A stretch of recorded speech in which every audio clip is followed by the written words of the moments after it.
Hello artists! Today we will be creating a drawing inspired by the ancient Egyptian cat statues.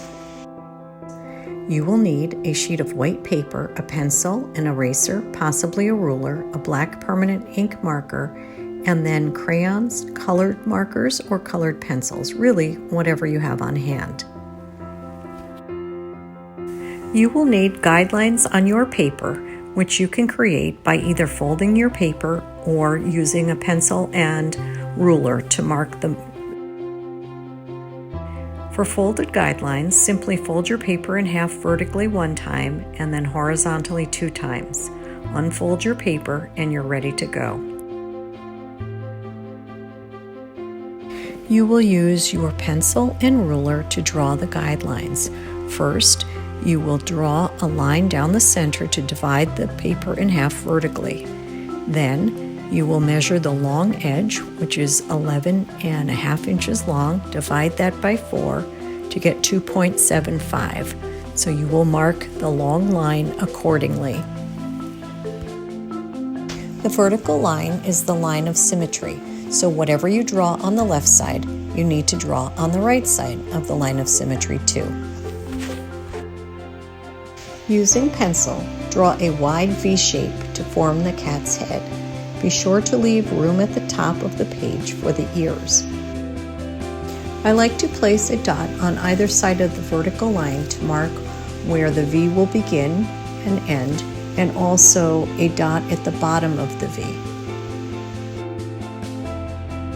Draw 2 upside down V's for the cat's ears. Add the top of the head by drawing a curved line from ear to ear.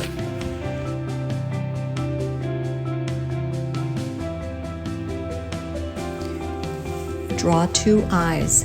I like to draw one line on one side and then on the other and go back and forth until I have both eyes formed.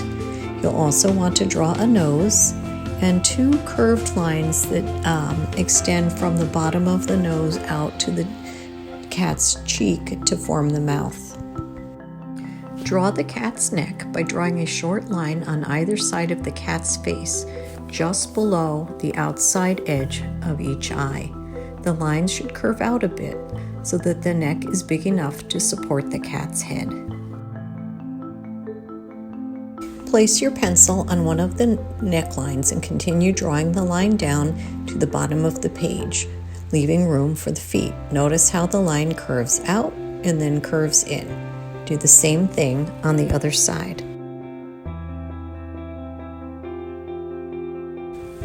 Draw the back legs and feet. To do this, start at the second horizontal guideline on the left side and draw a line that curves out and then curves in. Next, draw the cat's foot. Do the same thing on the right side.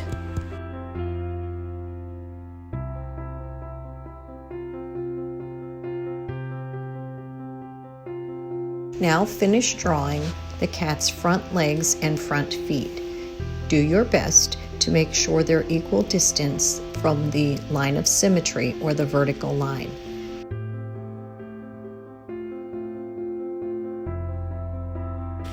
Draw a short curved line behind the front feet to form the cat's bottom.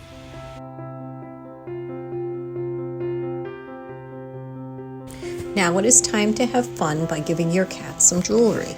You can draw earrings, tail rings, nose ring, or a fancy jeweled collar or necklace. You could even give your cat some bracelets.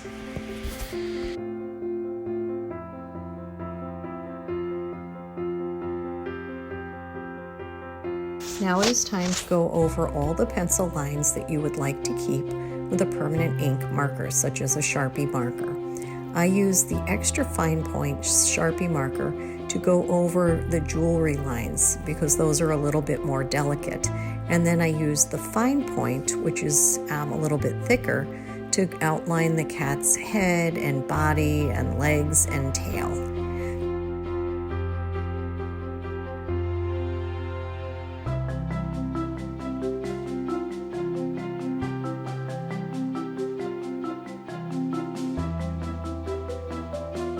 I also use this as an opportunity to correct some lines that I was not happy with. I thought that I had made the cat's hind legs a little too wide.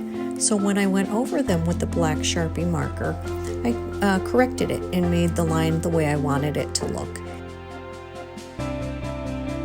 Once I had finished going over all my pencil lines with a permanent ink marker, I erased the pencil lines. Now that you've drawn your cat and gone over your pencil lines with a permanent ink marker, this is a good stopping point. So if you decide to stop here, please put your paper away someplace safe. If you want, you can continue. This is a 2-week project, so there will be time next week to color, but if you're having fun and you want to continue watching the video, I'll show you how I finished up.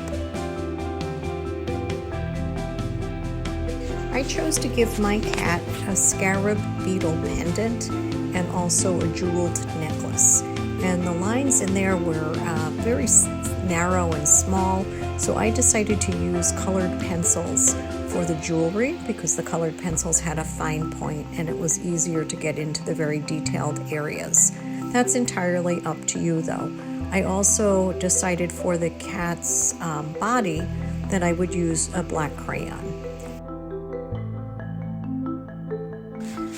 You can use colored pencils and crayon like I did. You could also use markers, or if you're allowed to use paint at home, you could use paint. The one thing that you need to be sure of though is that if you are using washable markers or paint, your outlines need to have been done with a permanent ink marker. If you used a washable marker and then you add all the details and with paint or with washable markers, the black will tend to bleed or smear. So that's just one thing to be aware of.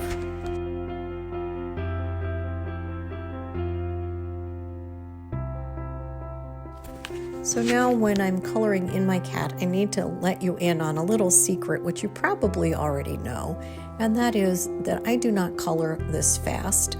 You should not attempt to color as fast as I'm coloring in the video. I used an editing tool to speed it up so that you wouldn't have to spend so much time watching the video. So I color much slower than that, and you should too. That's the best way to color accurately.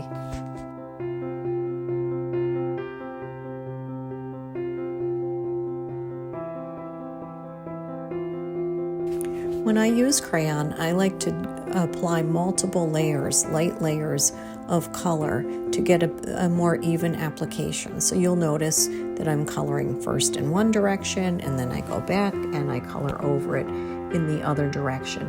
One thing that I might have done differently would have been on the cat's body. I would have considered the direction that the fur was growing, so it usually grows from the top down, sort of vertically. So I might have colored horizontally first and then done the second layer vertically. I did go back over a third layer just to get that, so it gave a little bit of impression in the direction that the fur would be growing.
I hope you enjoyed this project.